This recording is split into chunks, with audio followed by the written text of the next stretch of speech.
Dharavi, located in the midst of the city of Mumbai, India, comprises of 520 acres of land on which 500,000 to 600,000 people live and work. Through the 19th century and subsequently, migrants from different parts of the country and those evicted from the island city of Mumbai moved into these marshy lands and created Dharavi as it is today. There are potters from Saurashtra in Gujarat, tanners from Uttar Pradesh and Tamil Nadu, food processors, embroidery workers and recyclers, all in this city to earn a livelihood. They've managed to make Dharavi a flourishing marketplace that it is today. Until 1956, Dharavi was outside the city limits of Mumbai. As Mumbai expanded northwards, the city grew around Dharavi, and by the mid-70s, it was almost in the middle of the city. In the 80s and 90s, the government came up with various schemes to redevelop Dharavi. Some infrastructure and some amenities were provided. Some houses were constructed, but that didn't change Dharavi much. Then in 2004, a proposal to improve the entire area was presented to the government. It was based on acknowledging the high value of land on which Dharavi was located. This was welcomed by the government of Maharashtra. Briefly, it sought to divide Dharavi into 5 sectors, invite international bidders of high caliber and financial repute to bid for these projects, and left the planning of the redevelopment, provision of infrastructure and planning to them. It was considered by the government to be a win-win solution. The government would get money from the developers as compensation for the land. The residents would be provided a 25 square meter house, and similar dispensation was made for the commercial units, while the rest of the land would be exploited to recover the costs and make profits. Somehow the residents, and in many instances their leadership, felt a deep unease about this proposal. It was a reaction that was shared by many citizens who also were following the city's development plans. This unease arose from several aspects of the project's design and development strategy. Firstly, there was the issue of land ownership. The municipality, which is the largest landowner in Dharavi, and more importantly, the agency that is going to ultimately manage the entire infrastructure, must be involved in every aspect of this process. To date, there has been no discussion about how this would be done, and neither is there permission obtained to go ahead with this scheme.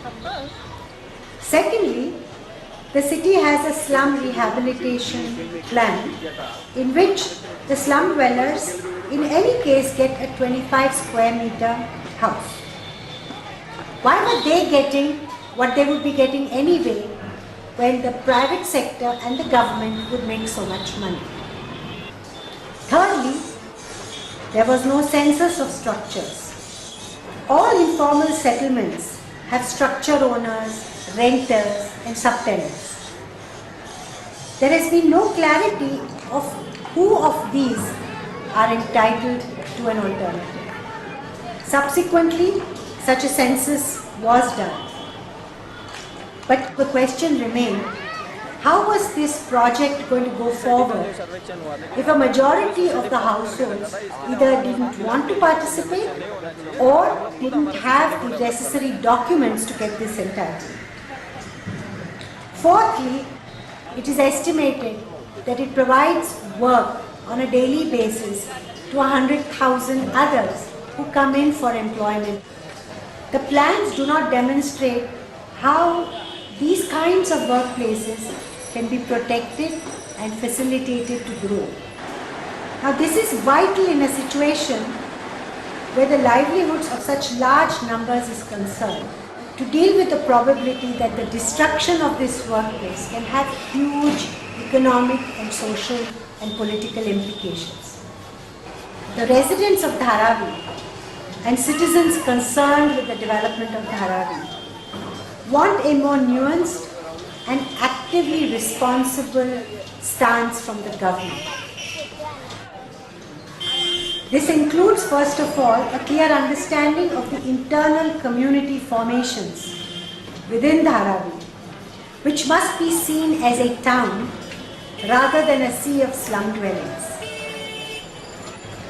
Each self-defined community or neighborhood has to see value and advantage in combining their space with those who live alongside them to produce better amenities, services and public spaces for them.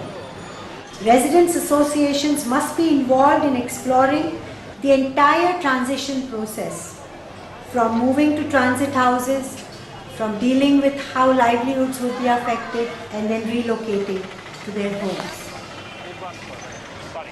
Cities like Mumbai are facing shortages of water, electricity and management of drainage, sewage and garbage.